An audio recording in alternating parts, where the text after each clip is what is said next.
Hey everyone, Dr. Frunkey here with an awesome new knife consult on Something Obscene. Something Obscene company, that is. This is the brand new J-Cape 3.0. Felix over there at Something Obscene Company sent me these knives for a review so I could take a look at the updates and upgrades that are present on his latest model. Before we get too deep into this video, I recommend that you go back and watch my first video on the Something Obscene Company J-Cape. It gives you a little bit of a backstory about Felix and the knife itself and the story behind it. I really like the knife because it has a very unique blade shape and a very nice handle, and it's basically a no-nonsense type of flipper.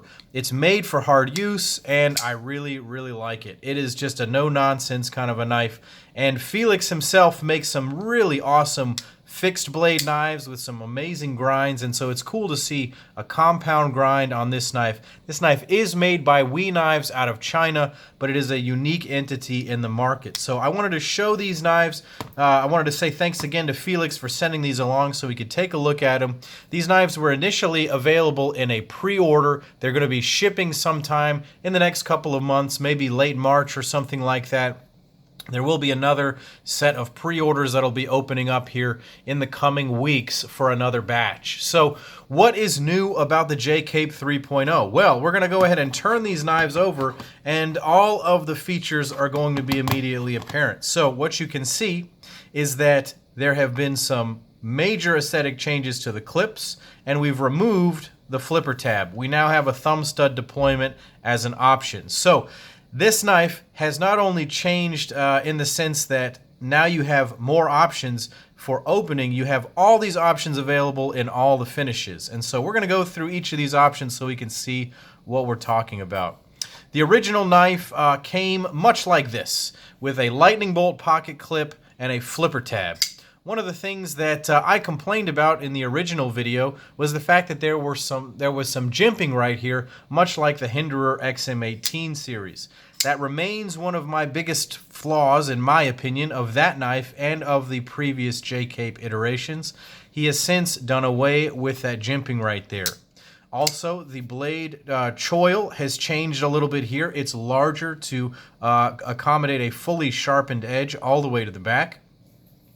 You can see that there are new pocket clip options. Here there are some regularly milled pocket clips, and you can see that we have new opening mechanisms. We have a thumb stud deployment in addition to the simple flipper deployment. So let's go ahead and get some vital signs on this knife. If you don't recall the specs on this knife from the previous video, just go ahead and get some hard numbers here for you. This is a 3.5 inch knife, so I'm going to go ahead and line my ruler up here. As you can see, it is confirmed that is 3.5 inches right there to the handle back there. You're getting about 3.3 inches of effective cutting length right there. Pivot is at 4 inches, and the overall length is just about 8 inches, maybe a hair over 8 inches. The width on this guy is coming in at 0.52 inches. And the blade stock is 157 thousandths, fairly standard. This was a bit of a heavy knife. I believe that it's advertised at 5.9 ounces. Here it is coming in at 6.0 ounces in that trim, 6.0 ounces. So they are coming in around 6 ounces right now in this current setup. So let's go ahead and bring out another couple of knives for a size comparison. Here is a Spyderco Paramilitary 2. And a Para 3. You can see it's smaller than the Para 2, but bigger than the Para 3, so a nice EDC size right there.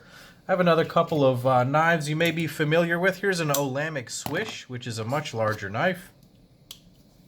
How about we bring out another 3.5 inch knife, the Koenig Knives Arius. So something I wanted to relate about this knife is that take a look at the non-flipper version right here. We have done away with the flipper tab, and just like on my Koenig, I believe that it really does clean up the lines quite nicely. I'll bring the flipper back out for a comparison. I really enjoy the lines of a non-flipper knife. I really think that it just makes it more true to the overall aesthetic, and so it's exciting to see this coming out. I'm glad that Felix was listening to his customers and decided to go this route. This is really exciting. So let's go ahead and break this knife down anatomically. I'm going to go ahead and use this thumb stud version right here. Up front is that awesome blade done in that drop point Spanto style with the compound grind right here. It is flat ground out at the tip. It is hollow ground right here. There's a nicely done flat ground swedge right there. Nice flats. This comes with the thumb stud version, as you can see right here.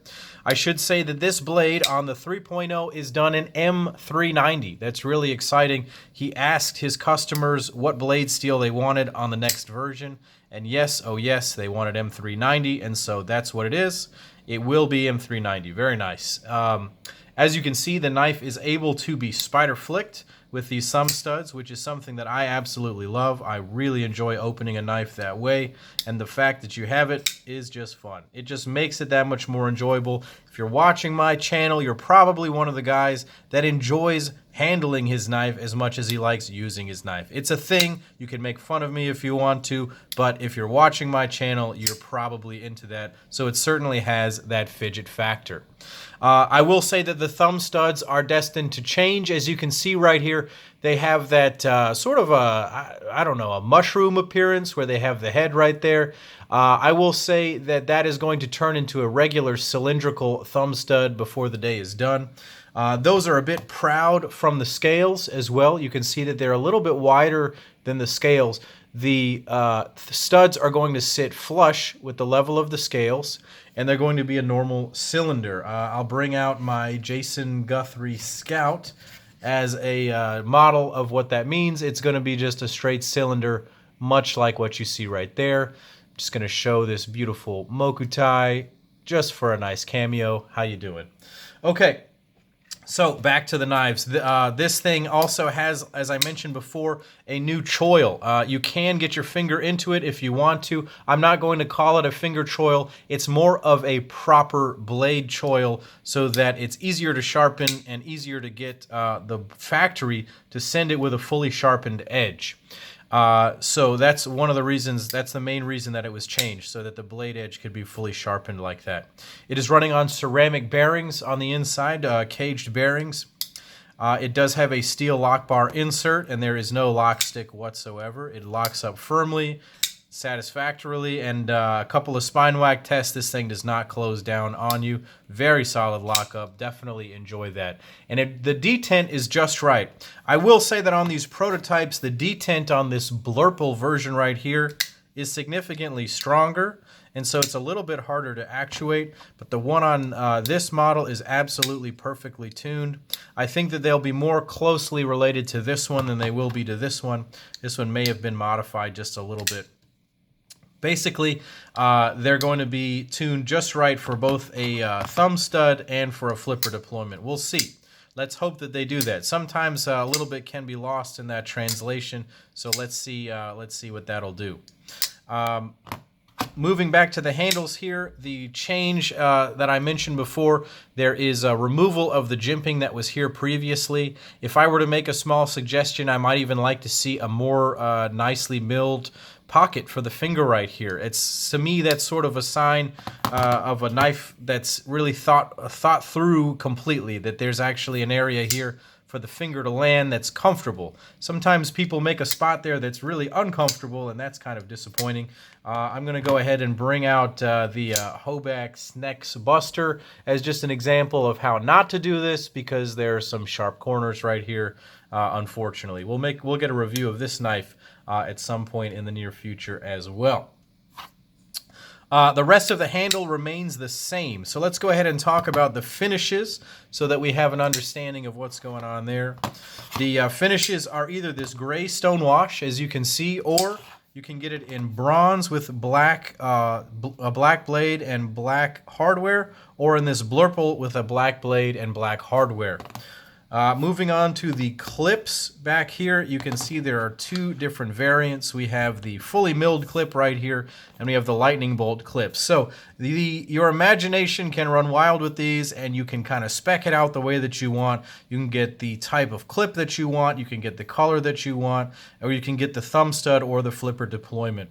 So you have a lot of options on the 3.0, and it's really exciting to see that Felix has listened to his customers and listened to what people want in the knife market right now. And what we do like is variation, and we like to have our own sort of custom thing, and this really allows the end user to customize their experience. And so Felix, I applaud you for doing that. Thank you for making these upgrades. Really, the two things that I felt were wrong with the knife were the jimping up here and the pocket clip, and both of those things are fixed, and you integrated a non-flipper variant, which is something that I have really been enjoying a lot recently. Remind you of this amazing Koenig right here.